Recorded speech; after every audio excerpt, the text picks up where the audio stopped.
Hey guys, Jake here. I'm going to take you out on one with me today. I got a York heat pump maintenance to do. I've never been to this system. I went to his house before when he had his older system and he ended up changing it out.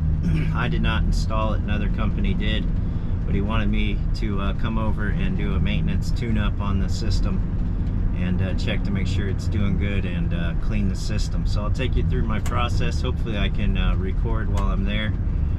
He does like to be on me, and I normally won't record if people are on me. It just depends. Some people are different. You know, some aren't talking to you the whole time, so you can shoot little videos. It just depends. I don't mind people watching me. You know, I am a guest at their house, so it definitely doesn't bother me when people stand over me.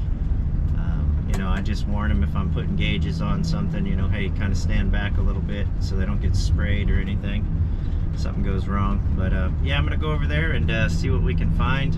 Take this unit apart, wash it thoroughly, flush the drains, do all my normal stuff, and see if I can't get this thing running like it should. This is the season right now for maintenances for me. I typically start them in September and do them through October. Some people call in November for furnace maintenances. You just see, it's not the most exciting stuff, but this is, you know, definitely part of the job if you own your own business. I typically try to get, you know, scheduling wise with maintenances, I try to schedule one, maybe two per day. It just depends. I prefer to only do one per day because they are harder on your body. Okay, so here's our 3-ton split system York heat pump. Looks like we got a dead bird stuck in the daggone top of the unit here. The coil looks like it's actually in pretty good shape. A little bit. Let's check over here. And the back side's got a little more in it. Not sure how well the camera's picking that up. And then, man, I saw this. This looks like a lot of oil. I almost wonder, I feel a little flat spot in there. I need to maybe put a mirror on that and see if we got a leak there. Look at all that oil. Well, I'm gonna go ahead and get hooked up to this thing. We'll do an initial test in. Yeah, that's concerning a little bit. Well, I just put an inspection mirror under here and I didn't see anything. It has a different cap on this side. Maybe they had a problem with the Schrader cord leaking. I don't know. I gotta sand these pipes down before I hook up my probes, but I'm gonna go ahead and just grab some soap bubbles off my van, spray a little on that, make sure I don't see anything there. But that looks like a lot of oil. Smells like it too, but maybe it's old. I'm not sure. This is the old line set. Runs up the outside of the house here into the attic. So. Alright, well, the unit's only been running a few minutes now. Not much load on it. It's only 71 degrees inside. I had to close some windows and stuff. Subcooling is low, 1.3 degrees. Superheat's high, 27.4. Vapor saturation's pretty good, around 38 degrees. 65 on the temperature on the suction line. I typically get a little concerned when I start seeing 50 and below there, below 50 on that. We're gonna have to let this thing run a little while. We're at 13.4 degree temperature split right now. So I need to go up inside that attic. It's kind of hard access, to be honest with you. It's kind of tight, not a lot of room to move. I'll have to pull this thing open and see if it's a piston or a TXV. So I gotta check that. I'm not sure on this system if it's a TXV or piston, so that's gonna matter. If it's a piston, we're gonna have to charge by superheat. TXV will have to charge by subcooling. We just have to see what it does here. I'm gonna let this thing run a little while. I'll start pulling my stuff around to, you know, the hoses and all that stuff, wax, drain cleaners, all that, while this thing's doing its thing here. It's a 20 by 30 return in there at the end of the hull, and it's a 3-ton system, so we're okay on return grill surface. Okay, so found some oil up here as well in the pan. Look at that. That is definite oil. Open this thing up, it does have a TXV. So I checked for on the charging chart, cooling charging chart. We'll talk about that later. But yeah, This is oil up here as well, quite a bit.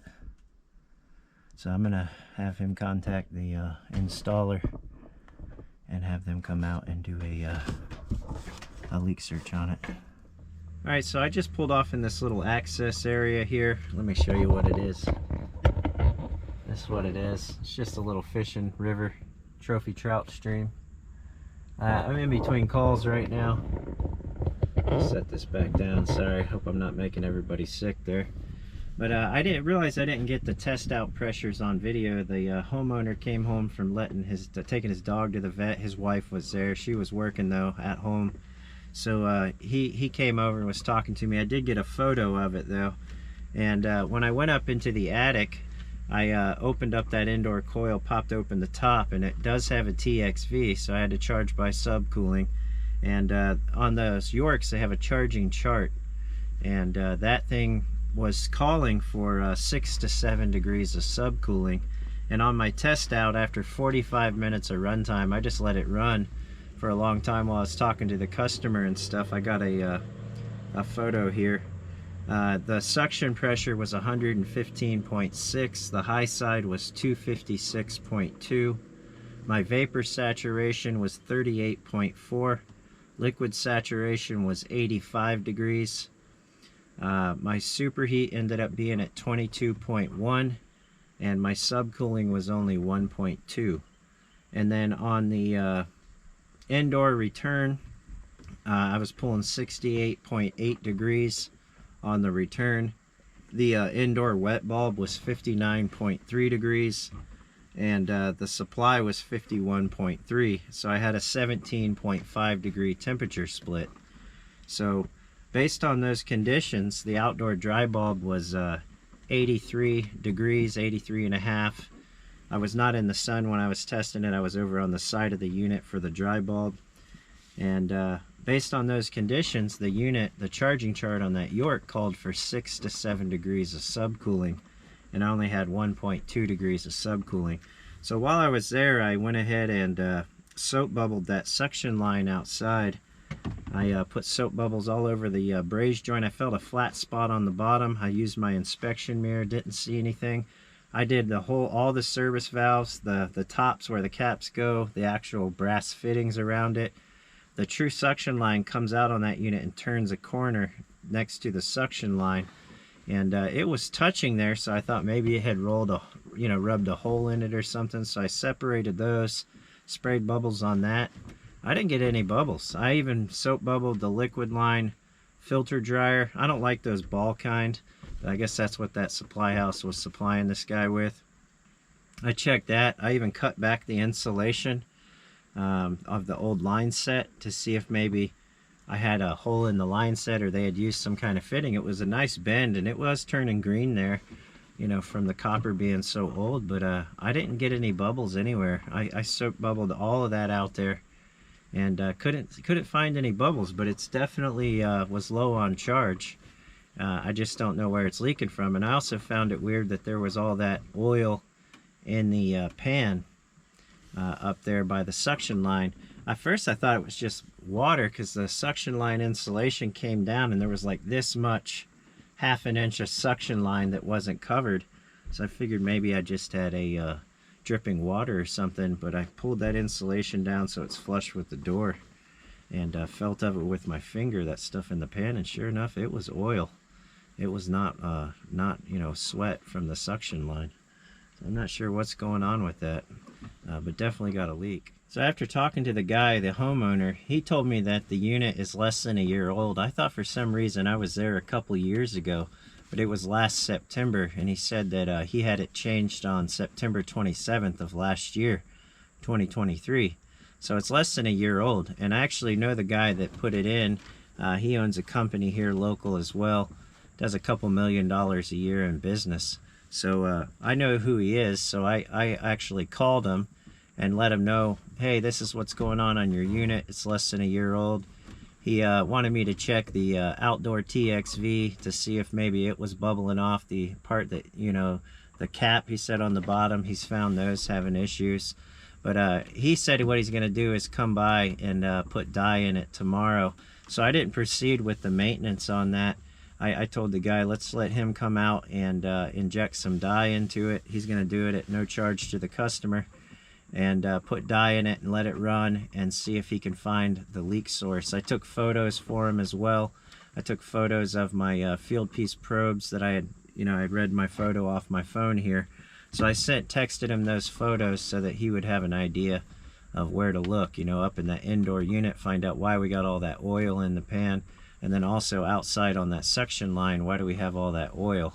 It's just weird. After a year, you think, especially on the suction line outside, you would have all that residual oil, if there was some there from maybe the install using an old line set or something. It would be gone. It shouldn't be there, because that was a lot of oil even outside. So I didn't charge him for my visit. I was there for an hour total, and I was there to do a maintenance, and I just stopped completely. He said he's going to call me to come back and do the maintenance once this guy comes out and leak searches the system. He's going to inject it with dye tomorrow morning. I guess he's going to let it run a little while, maybe a week or two. Who knows what his process is? Everybody's different. And then he'll come back and see if he can't find that dye. Maybe he has 2 leaks. I don't really know. It's definitely an odd situation. I'm pretty sure he'll probably, when he's injecting the dye, go ahead and add a little refrigerant to him, so the system operates as it's supposed to. I mean, you're getting a 17.5 degree temperature split, which is pretty good, considering it's low on refrigerant. So I'm not sure where it's leaking from, but we're gonna let them take over.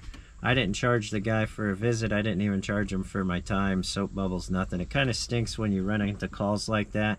You can't make a living doing free work, but it's the right thing to do. The guy has a system that's less than a year old that's probably got a refrigerant leak, and I don't feel right about charging him for my time over there, so I didn't charge him. So not what I was expecting when I went over there. I thought I was going to be there for 2.5–3 hours cleaning the unit. My maintenance charge for that would have been $200, since I had done a previous maintenance on another unit that he had. It would have been $200. His wife, I think she's 70, so I would have, he's in his low 60s, so I would have probably given him the senior citizen discount that I offer, which is 5% off that service. So it would have been $190 for that maintenance tune-up. I would have called it a heat pump tune-up cooling mode, because I was checking it in cooling versus heating. But yeah, he ended up not getting billed for it. That's the right thing to do. Stinks for me, because I drove to his house and spent an hour over there, and then had to text photos and videos of what I was doing for the contractor that installed it. But I want to keep friends out here, make friends with other contractors. I don't want enemies. I don't want to badmouth other contractors. Didn't seem like it was anything that he did anyways. The guy, I know him, he does good work, so I would allow him to put a system in at my house. There's nothing wrong with what his practices and procedures. It's just unlucky, a unit that's just under a year old leaking refrigerant. That stinks, man. It stinks for the contractor, and it stinks for the homeowner. It just is what it is. The quality of the equipment today is not what it used to be. I say now that they're designed and engineered to fail, and it stinks. It's kind of embarrassing time to be a part of the trade, really. I hate saying that, but it is. It's not much pride in the manufacturing, and the government continually changing refrigerants and upping SEER ratings isn't helping anything with the reliability issues we're having on this equipment. It's just making it worse, unfortunately. Alright, well, I want to say thanks for watching. I appreciate you taking time out of your day today to watch the video, especially if you watched here to the end. If you haven't already, hit the like button, subscribe to the channel. I'd appreciate the support. You guys take care out there. Stay safe. Get home safe to your families. Talk to everybody later. Take care, guys.